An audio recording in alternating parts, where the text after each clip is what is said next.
If you're not aware, this is just beginner's guide, basically intro to FBA.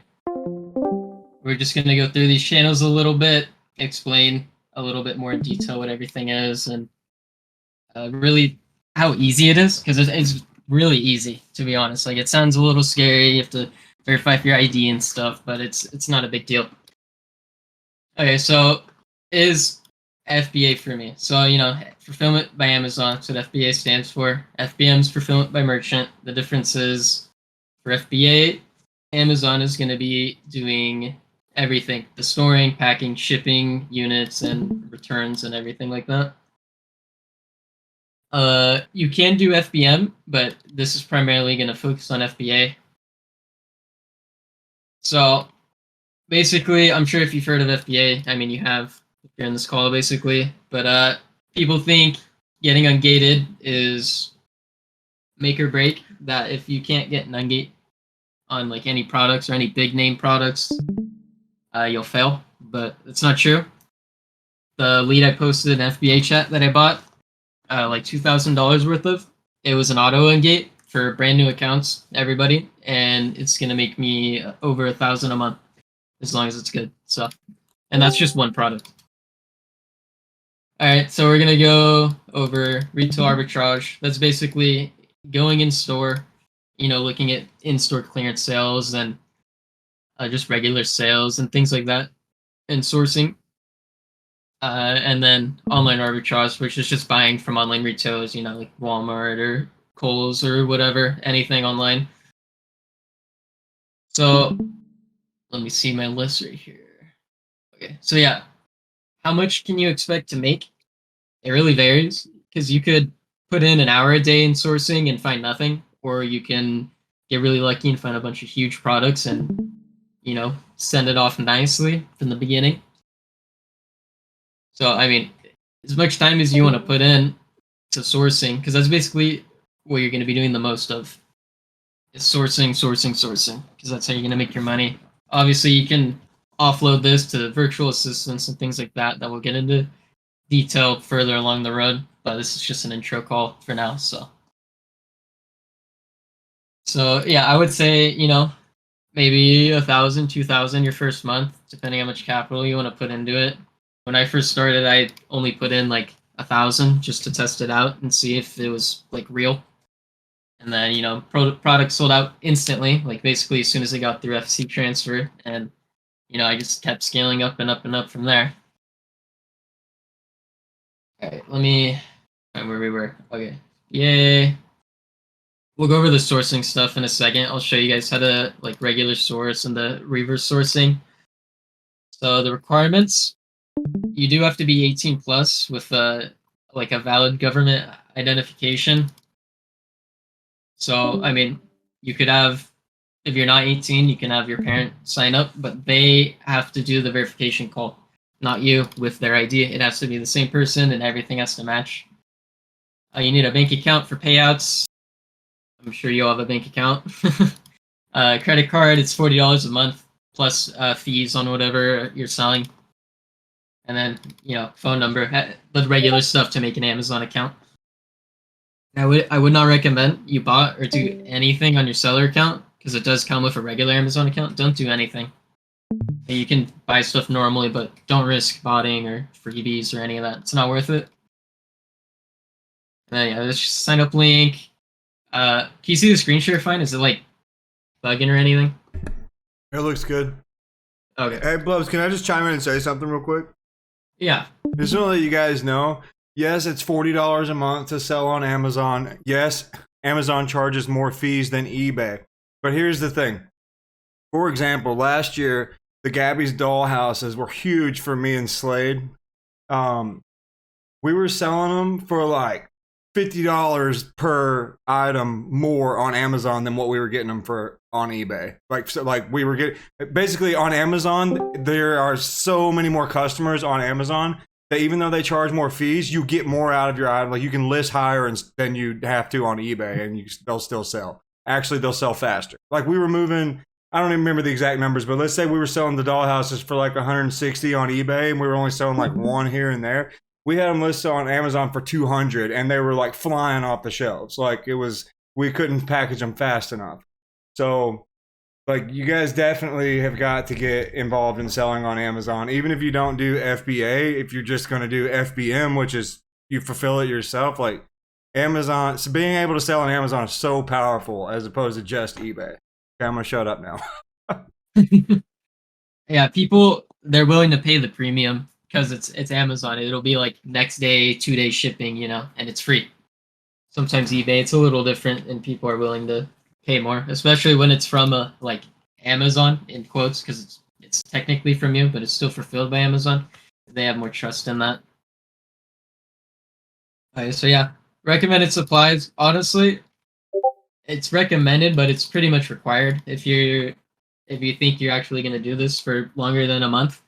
You're going to want a thermal label printer, and basically it's just an inkless printer that can print on the sticker labels, 4x6 and 2x1 labels. So 4x6 is for the regular labels, and then the 2x1s are for the ASIN labels that you put on each individual unit, and then you know tape, a knife, whatever else you need to box up everything. All right. So popular tools. So yeah, I'm not sure if you guys are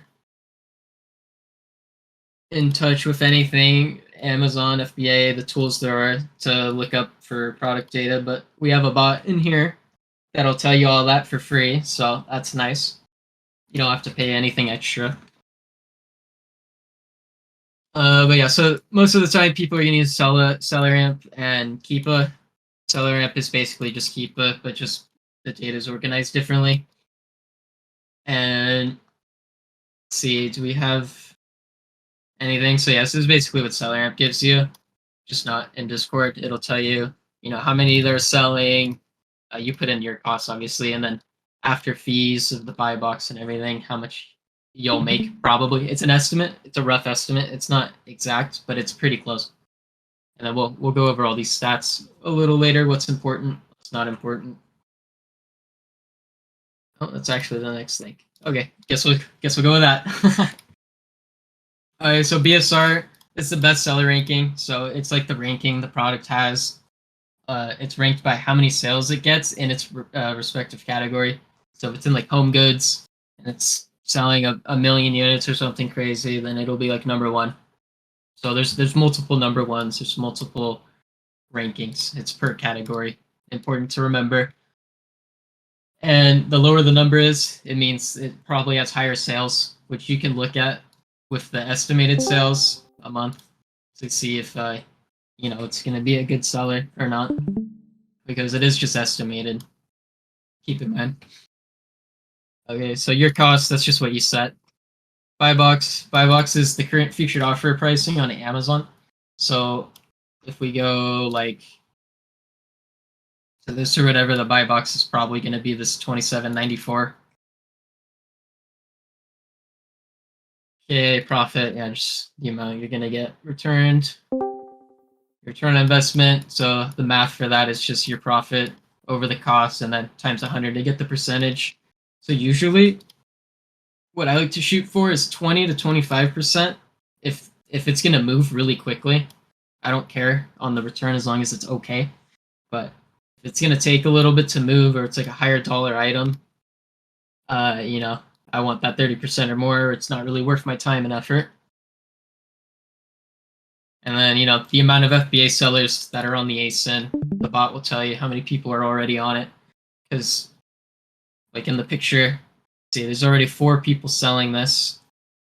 And there's 24 variations, and it's only selling 400. So, you know, it could be this lead could be really good because of the return, or it could be really bad depending on how the sales are distributed on the variations. Because sales are cumulative of every variation, which is also important. And then the graph. The graph is also really good because you can see like maybe you're making a lot of money on the item, but it's literally at the peak and it's about to die off. Like the price is flatlined, but you're at one random peak. So that's good. And it shows you if Amazon's on the listing. So if Amazon's on a listing, just stay away, basically, because they're gonna win. Let's see, like on this one, Amazon's on the listing. They're always winning, so there's no point in selling it. Let's see. So, yeah. So basically, the most important thing you want to look at is obviously your return and the sales and variations and how many people are selling. So you can see if you're actually going to be able to have a spot in there, if there's room for you to be able to sell it and actually make a decent amount of money.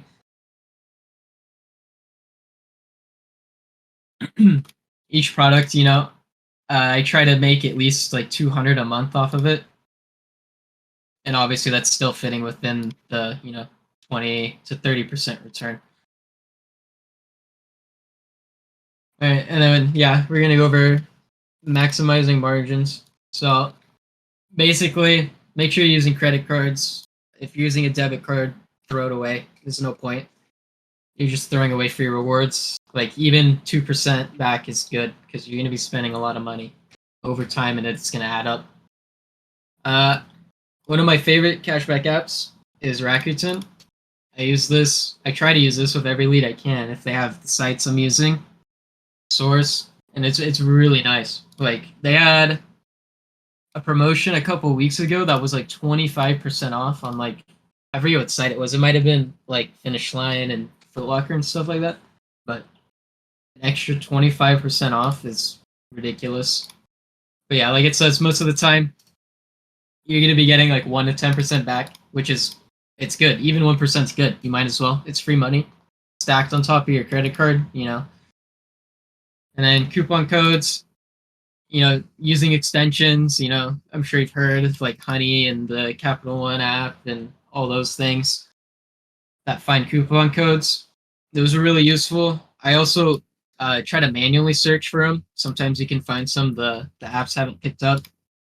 And, one of the leads I'm doing right now is it only works because of the coupon code. It's 25% off and you can't find the code anywhere. And it came from one of these apps. And then obviously clearance and promotions. It's a really good way to find some hidden gems. A lot of this will have low competition, and it'll just be a nice little bump to your income for the month. So using as much as you can, you could get a couple percent from the credit card, from Rakuten, maybe a coupon or something, but you could see like 13 to 30% off for free just for doing your due diligence. So don't don't sleep on this. This is really important because it could change. A lead that you're making 10% to like 50. All right. It's just Kyle's guides. All right. So let's see. We can go over the sourcing methods. There's no guide for this yet, but let's see. Let's go back to here sourcing. Okay, so first we're going to cover reverse sourcing. So basically you find Amazon sellers, you go to their marketplace and you try to find the source for their product. So let's see. Something a lot of people are selling. I mean, a lot of those Stanley Cups, we can go look at those. Pretty much everybody's doing these, even though they IPA, which is, let's see. See all these listings. There's so many people selling this. Okay, so see, it's shipping from Amazon. So this is FBA. That's FBM. Let's see. Let's just look at here. If they have anything else they're selling. That is literally it. Okay. Terrible.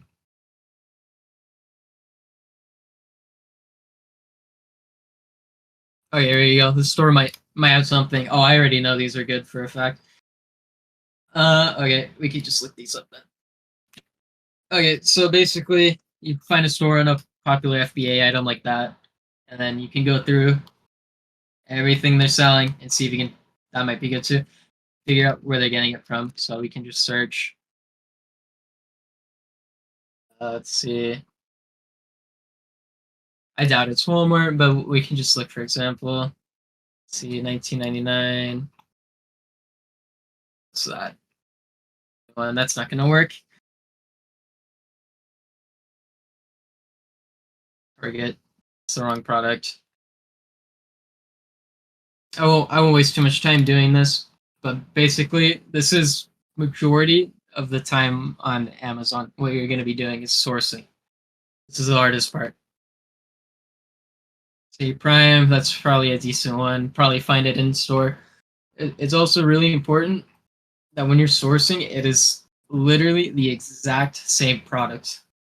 Like the UPC has to match everything, or you'll have customers that'll complain and they'll get the refund for free, and you'll be out of the product. Basically, you get the point. You find a good store, they'll have some stuff you can find where it's at or what coupon codes they're using. A lot of times, the items you find, they're going to be on like little Shopify stores. It's also a good reason to use a credit card in case it's not legitimate. You can always just charge back easy.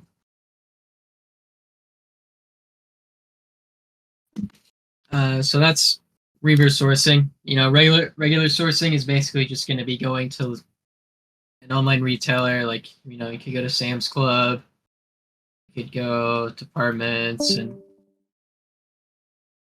see pet supplies. Pet supplies is always a good one. You'll always find good stuff in here because it's a lot of consumables, like toys. I mean, they're consumable. Dog destroys it. A lot of these treats are good. Like cat food, for some reason, is always a good lead. You always find good ones in there. Like, let's just see. Even though even though this probably won't be anything, I'll just show you an example. Go here, search the exact name. Let's see. Green, 60 cans. Weird cat, okay. That's 12.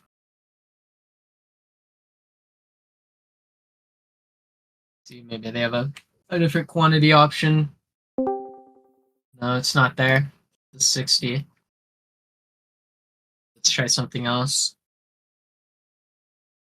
This has got to be on there. Original choice, 24 pounds, 32 pounds. It's not bad.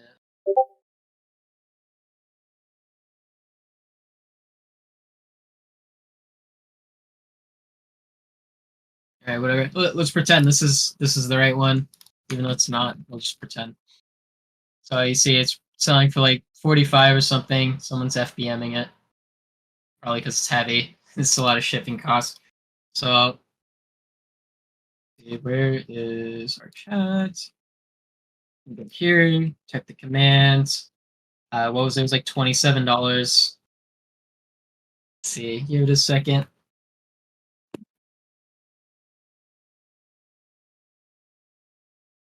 All right, so there's the buy box, $45. We're losing money. Looks good. Yeah, no one's doing FBA on this just because it's so heavy.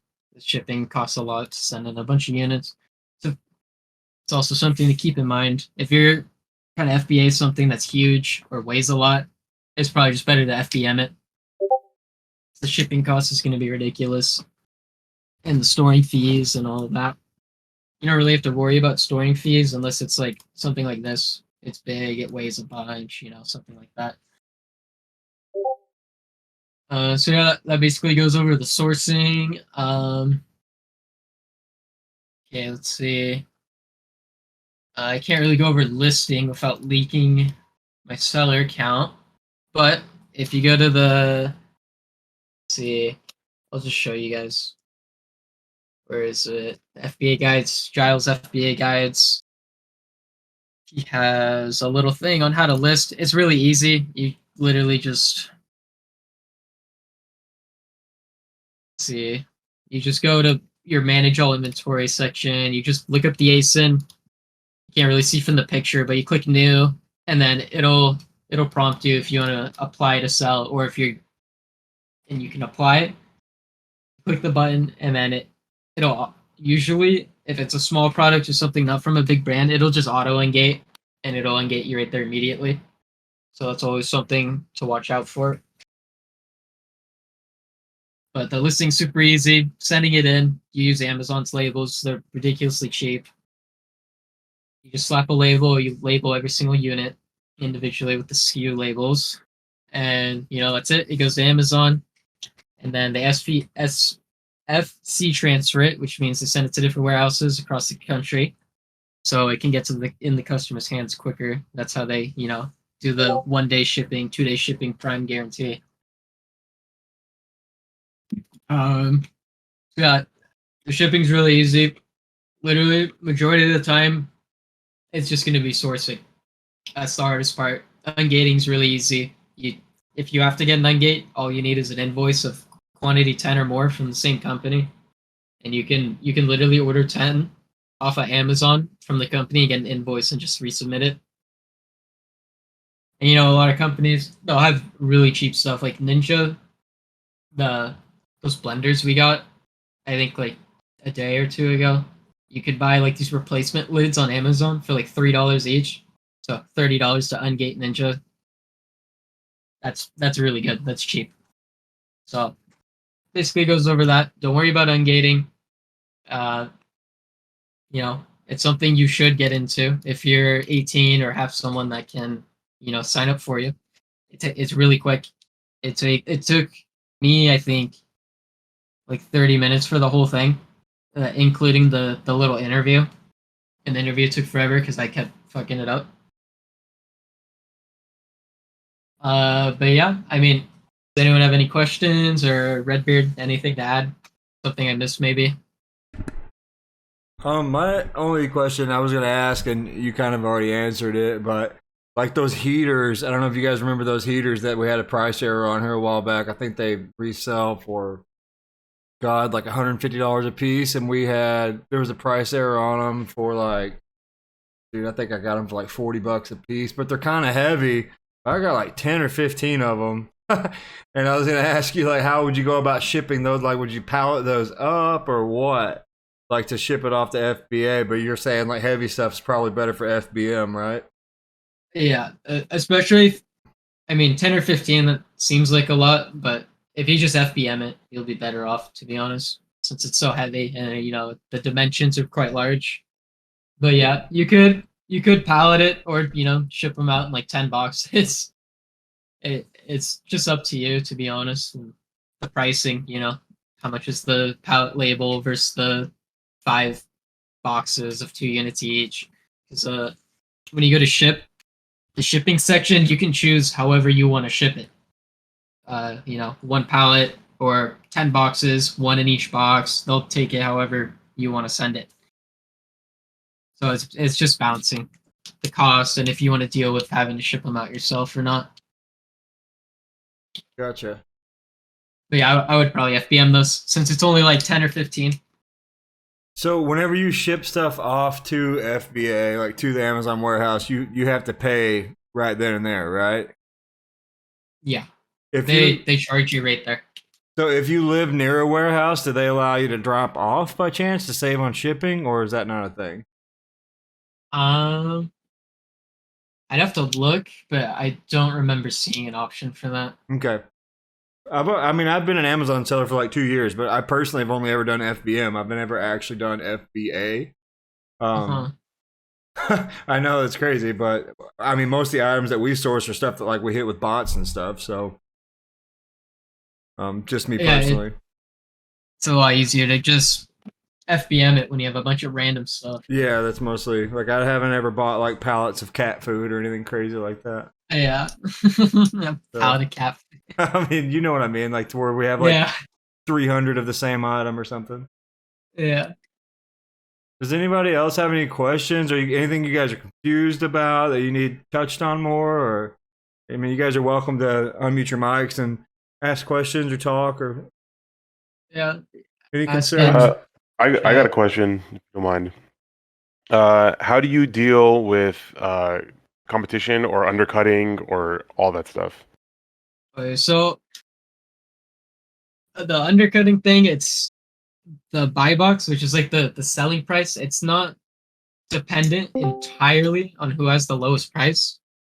Price does have a factor, but uh, you know, you could have someone selling something for $30 and you're selling it for 32, but yours will sell over theirs.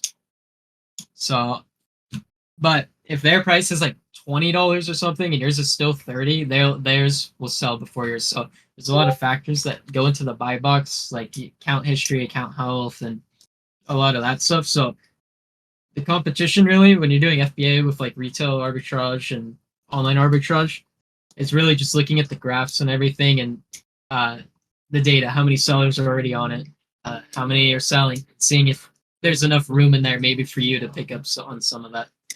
Do you have certain target metrics you use to like analyze that? So, I mean, like, do you go into a listing if there's more than like 30 sellers, or do you like give a certain range or targets that you try to avoid, or indicators that you know what good or not? I don't have like specific numbers really, but like, Mhm. I mean, we can look at this right here.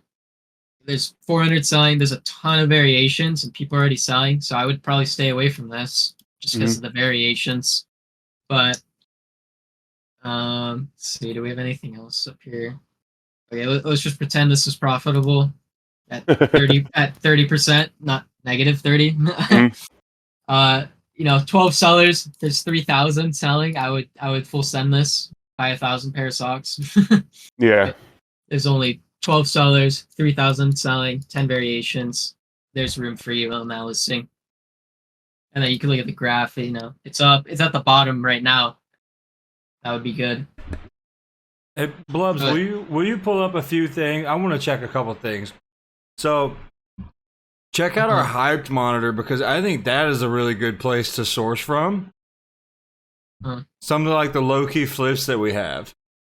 Like check the sriracha sauce. Is that on Amazon? It is. I think I saw the other day. It was going for like $50. That's what it is on Amazon right now. Dude, that's what I think our group is sleeping on the hype monitor, dude. We got some crazy cooks in there, and people don't realize it. But it's also hard to find given your region. So, well, I mean, you gotta run bots. I checked my area. You gotta run bots for it for sure. But yeah, look at that, $2 into 36. That's crazy. Yeah, well, it's a 2-pack, so it's $4 into 36. But yeah, that's ridiculous. So, I mean, we can just look real quick. Where's the spam channel? Yeah, I saw it for sale at like Walmart, and so I looked it up, and my whole like all of SoCal does not have sriracha sauce in Walmart. Let's see. Like I know that Haya's Walmart module is doing decent right now. I'm not sure about other bots. That I know Stellar has Walmart. I don't know how good it's doing, but I think it works. Yeah, it's not good or bad. It works. But yeah, this is insane. 400%. There's only 2 people selling it. That's crazy. On this 2-pack listing, and then 1,400 sales a month. So yeah, if you could FBA this, I mean, you could probably get more off eBay, to be honest. For this, I'm sure everybody's looking for sriracha. But yeah, stuff. I mean, you can sell really anything. Like, it's Amazon. Anything you want, you can sell. And then I had another question of, if have you ever like lost anything to Amazon, or like you've sent something and Amazon's lost it, or they've only found a few of the units, and if so, how do you handle those situations? So yeah, that can happen. Minimum wage workers in the warehouse, they can't count. So I mean, I've sent in some stuff before. I forget how much it was, but I'll just say I sent in 30, and then they only counted 29. You can open a claim for missing inventory, and then they'll do like a internal investigation, whatever that means. They'll see if they can find it, and if they find it, great. If they don't, unless you have like really good proof, video proof, like picture proof of you packaging the box and dropping it off and stuff like that, they'll probably just let you take the L. That's nice to know. Yeah. So, I mean, if you're doing a big shipment, like thousands of dollars, I would, record packaging Mm-hmm. it, record dropping it off if you really want to be safe. Yeah, I had an instance where I had like 20 units of something, and they only found 4, but they're all in the same box. So I don't know how they lost the rest of them, but Yeah. yeah, I wanted to ask how to handle that. Okay, so it's opening up a claim with Amazon and kind of going through that. Yeah. And hoping they find it, or you can convince them. It's like any customer support. It's Hmm. kind of like a draw sometimes. Got it. But yeah, they have a process for that. Was that the whole question? I feel like I left Yeah, something. yeah, yeah. No, Oh, that okay. was good. That was good. That was good. Okay. Anybody else? Any other questions? Anything you want me to cover again? I kind of went a little fast over some of the things.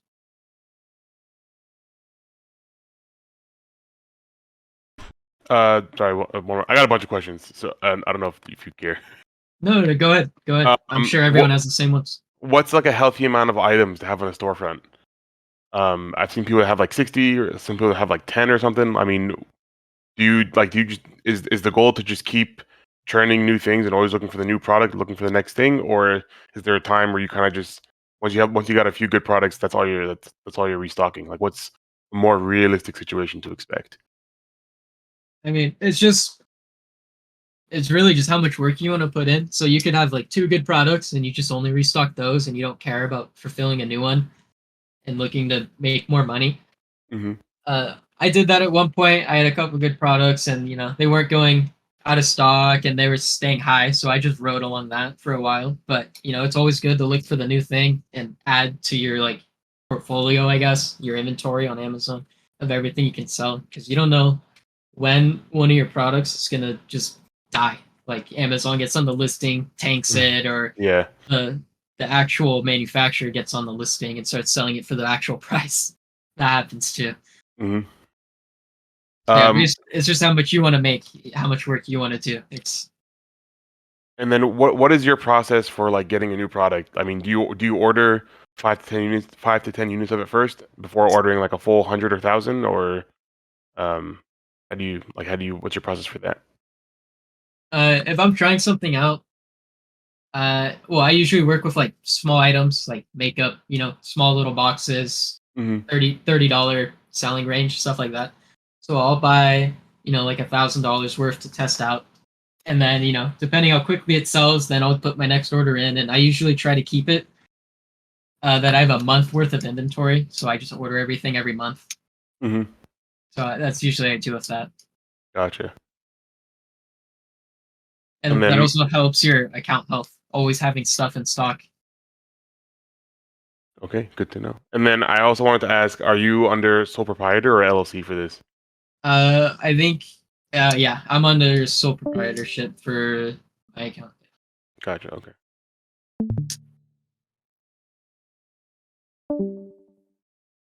Those are my main questions. Hey Blubs, your bot that tells us the average ROI, does it take into account what it costs us to ship these items off to Amazon? No, it's like really cheap to ship to Amazon. Usually, unless you're doing like 100 pounds of cat food, it's usually really cheap. So I don't really add it in. You can, kind of add it in yourself into the your cost section. It also doesn't do tax, so keep that in mind.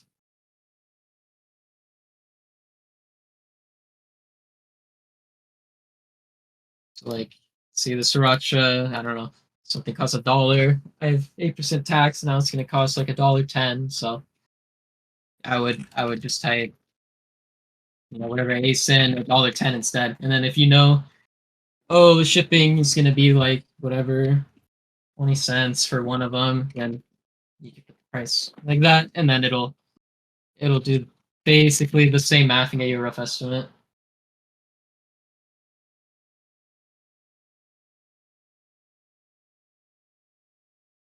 But yeah, even with the shipping, if your ROI is 20-30%, it's not gonna hit it that bad.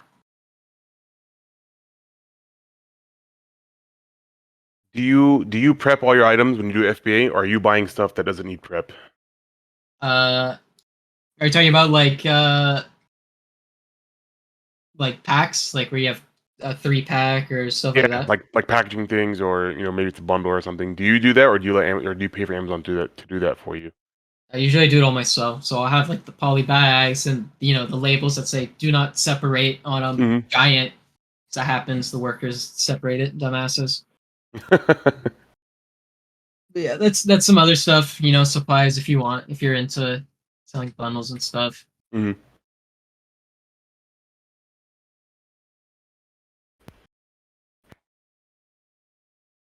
Yeah, usually I prep everything myself. It's just easier. If you're gonna let Amazon prep it, you might as well just use a prep center and just not even ever touch the item. True. True. Anybody else? Any other questions? Am I missing the FBA chat? Am I missing any? Nobody. All right. Well, uh, I guess we can wrap this up then. Uh, basically, one last thing I just want to say: it's really easy to get into. Uh, we're gonna try to get some leads going. We're gonna get some leads going. If you ever need help, open a ticket. We can help you source. If you have a question about a potential lead you found, you can always let us look it over and tell you if it's good or how to, navigate through any of the hoops or anything you have to go through. Any ungating questions, like anything at all, we're here. I got you guys. There's plenty of other people that are experienced that can also help, and we'll make you money. It's pretty simple. So basically, guys, we are in the works behind the scenes on getting some leads providers who are exclusive to us so that the leads that you guys get will be the only group who knows about them. That way you're not competing with 500 other sellers who have the same crap. Yes, please. That's been a downfall, I think, of other groups, is that they share everything, and then it just ends up it's nonstop competition, and it's annoying. We should have that going pretty soon. I can't give you an exact ETA yet, but I just do want you guys to know that we're working on making that happen. It's definitely on the list. Question. This is for you, Redbeard. You said you've been doing FBM for the past 2 years. Has that been like what's your experience been with that over FBA? Yeah, dude, we crushed it. We crushed it. I took a step back this year just because I was so busy with things in my life outside of reselling. But we went super hard in 2021 and 22, and dude, I mean, we crushed it. Like I can pull up my numbers and show you. And I was mostly focused on just botting, and I was botting all the low key flips like Squishmallows, Gabby's Dollhouses. We did, dude, we sold probably 1,000 freaking Mickey Mouse mugs, 25th anniversary Mickey Mouse mugs on Target. Oh, 50th anniversary Mickey Mouse mugs. They were like what, 10, 15 bucks? Yeah, I think they were $15 a piece, dude. We were selling them anywhere from like, depending on what month it was, and what they were going for, anywhere from like $60 to $90 a mug. Oh damn. Yeah, dude. Yeah, we crushed it. The Gabby's Dollhouses were like $60, and at one point we were selling them for like $2.20 a piece. All through Amazon? Yeah, man. Yeah. The Squishmallows, it was Railer. It was a Target exclusive. They were $30 retail. And we were reselling them, how much, babe? Like anywhere from like 75 to 100 a piece. It varied. I hit like thousands of each of these items. Did you have issues with ungating or any of that stuff? No, not at all. I was auto ungated in the Dollhouse, and the Mickey Mouse mug actually wasn't even listed on Amazon, so I like applied to create a new listing, and I'm the reason why it's even on there now. I created the listing. The Squishmallow we weren't ungated on. I bought like I bought like $100 worth of those little bitty ones that come in like the little eggs. You know what I'm talking about? I bought like $100 worth of those. I can't even remember the website, dude. I could try to find it. It's been 2 years ago, but yeah. And then I just like submitted the receipt or whatever and got ungated within a few days. It was really easy. It wasn't a big deal at all. Gotcha. Okay. So FBM or FBA, both of them sound very feasible for making money. Yeah. I think the benefit of FBA versus FBM, of course, FBM, you have to handle all the shipping yourself, all the customer support yourself. But FBA, it's it's shipped by and sold by Amazon, so customers have way more trust in that. And just like us, whenever we see some major price error drop, if it's shipped and sold by a third party, we're like, that shit probably ain't gonna ship. But if it's shipped and sold by Amazon, we know that it's coming. And regular customers are the same way. They have trust in Amazon, so whenever it's fulfilled and shipped by, or whenever it's shipped by Amazon, because it'll still show fulfilled by you, but when it's shipped by Amazon, they're willing to pay more. They know that it's going to be 2 days, shipping, and they both have their pros and cons. Actually, that was my next question, or like leads into another question. For FBA or FBM, I know we talk about like the good stuff, but like, you guys have any like, I don't know, bad stories? Like, what are things that that could potentially run into that are obstacles or that are issues that that might show that side of things? Like dealing with returns or any of that stuff? Like, what is that like on either of those fronts? So one time we sold 75 Gabby's dollhouses overnight for FBM, and we had to have them all shipped the next day because we had next day shipping. So that was Oh, geez. And it was in the middle of a snowstorm, and the closest FedEx, which is where we had to ship it through, was 45 minutes away. Oh God. So that was a shit show. So there's something that FBA would have been nice, because that would have been on them to figure it out. Mm-hmm. Yeah, but as far as like scammers or getting scammed, that happens to me quite often on eBay. But I don't think we've ever had an issue on Amazon. Maybe once or twice, but it wasn't a big enough deal that I recall. Mm-hmm. We have had a lot of people return stuff, and it's annoying because they return it, and their reason is because they didn't want it anymore or whatever. But that can happen on eBay too. That's just the nature of reselling. It's going to happen no matter what marketplace you're selling on. But I don't have any like horror stories or anything. Okay. No.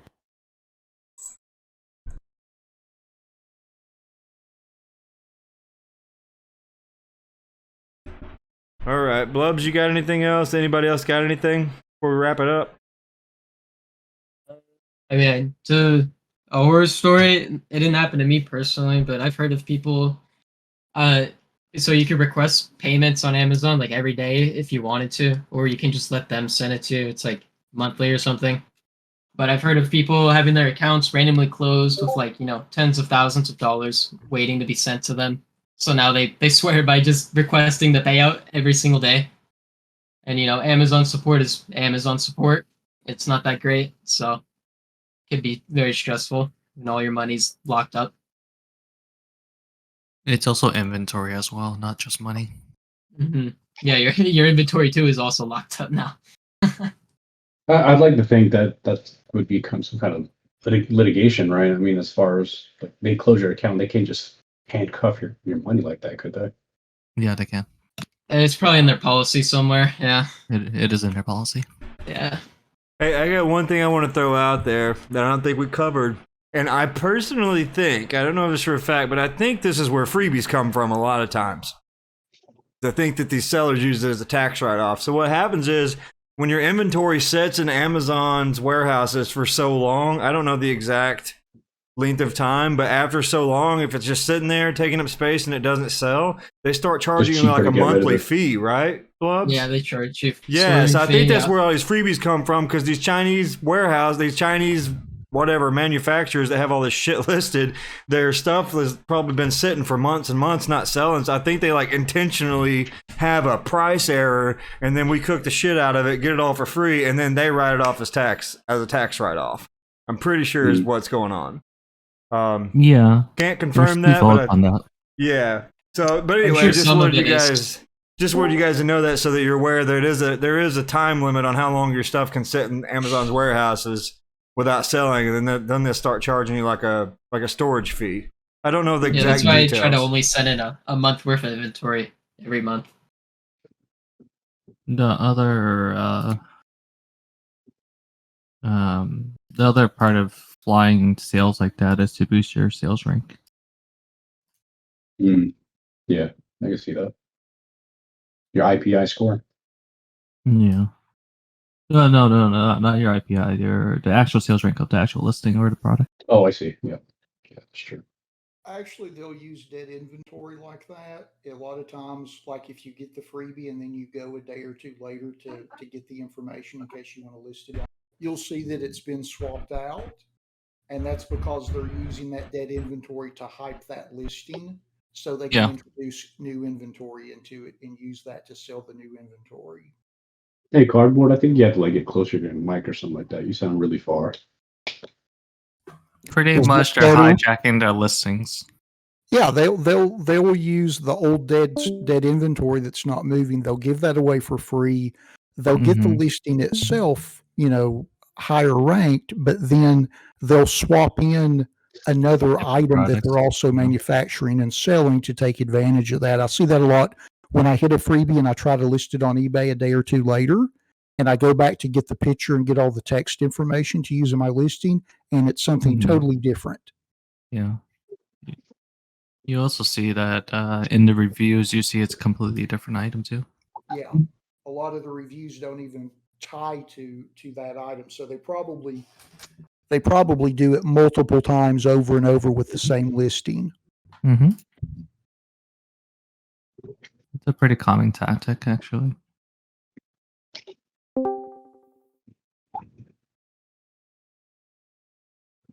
Hey, Blubs, I'm not sure if you talked about it. I think we kind of talked on the side about setting expectations. Obviously, and with any side hustle, we kind of want this to kind of take care and pretty much fund our lives. And I think we talked about it a little bit, but wasn't sure if you talked about it to everyone here. As far as like what are some realistic expectations? Like, I mean, I think some get the notion, and again, I'm not trying to like break anyone's crayons here. It's more or less, I mean, it's not a millionaire type of grab or side hustle. I mean, like 10K a month is going to require X amount of work. That equates to X amount of profit. 20, I mean, it's pretty much linear, and I think it comes to a point where you start getting um, like sales per month, where you need to start pivoting to a different type of structure. What that means, you Yes. need to hire a VA, prep center. Yeah. Not sure if you went over that. Maybe it might be a little overkill for this for the scope of this call, but Yeah, something to consider. we didn't go over like, after online arbitrage and stuff like that, we didn't go into like wholesale or private label or any of that. But that's basically the next step. It's like launching your own product, buying, 1,000 units or whatever from Alibaba or whatever, setting up your own listing and all of that, and then selling it. That's a good way to scale it because then all you have to do is order a bunch of units from China and then you just send them into Amazon and they sell. That completely gets rid of trying to source all day long. Right. So that's like one of the ways you could scale it because there is a point where you're going to be doing a lot of sourcing and it's going to be stressful to hit those high numbers, but realistically Mhm. you can make a couple thousand a month just if you source enough. Like, it's a realistic expectation. So yeah, anybody else questions? Anything? Something I didn't cover? You want me to cover it again? Anything? Just looking forward to like sourcing with you guys and everything, and getting some of that strategy down and keeping it within this wheelhouse, and so we could be the only like 15 people on that listing. That'd be cool.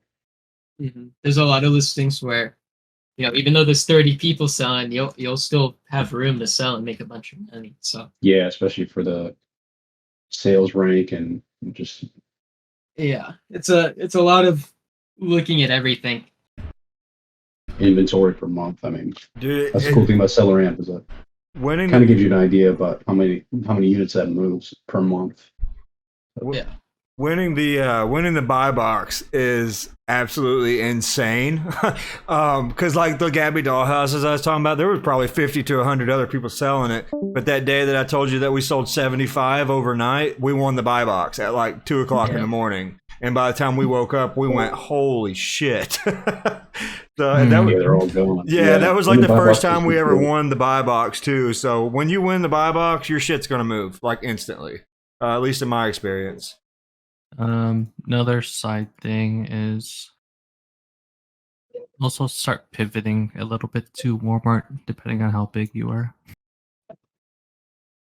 Oh, Like selling on besides Walmart. Amazon, Yeah, selling on selling on Walmart. Walmart. Oh yeah, Mhm. I know a lot of people that do that too. Your margins are much higher, but it's definitely a lot slower.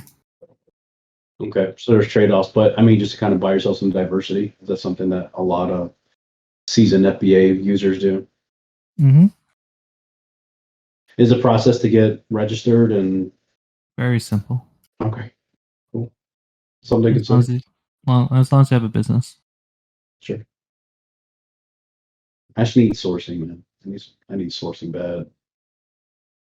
Wholesale's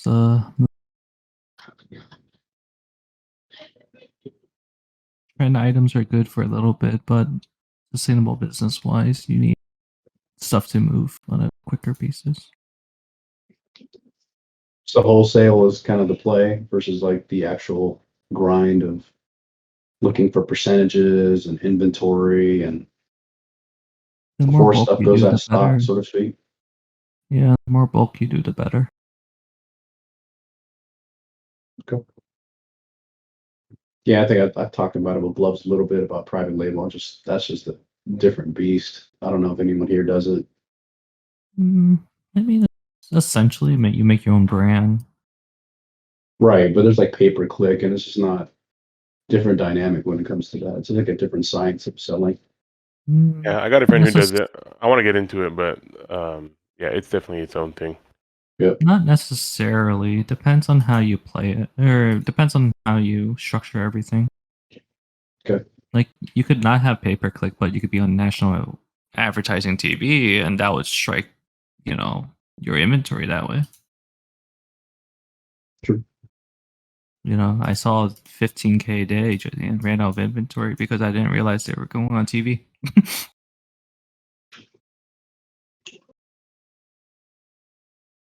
Yeah, just I'm looking forward to like the small victories, like the 5K, 10K months, hmm what it will take to get to the next level, stuff like that. Just understanding that psychology, the sales cycle, and everything, especially when it comes to FBA, Yeah. like the whole treating it like a business and learning how to do that, and just the time management with all that. And it's something I'm really interested in learning and managing and such. Mm. Or if it turns into wholesale or private label, things of that nature. All right, guys. Blubs and I have something else that we've got to go tend to. All I'm right. gonna hang up. Is there anything else anybody has for me before we go? Thanks, Red. Thanks, Blubs. No problem. Yeah, so guys. Thanks, Blubs. No All right, problem. man. We will see you guys next time. Hopefully, you guys learned something. We'll be in FBA chat if you guys want to talk further about this. But other than that, I will see you guys soon. Thank you. Thanks. Thank you. Grinding, bud. Bye bye.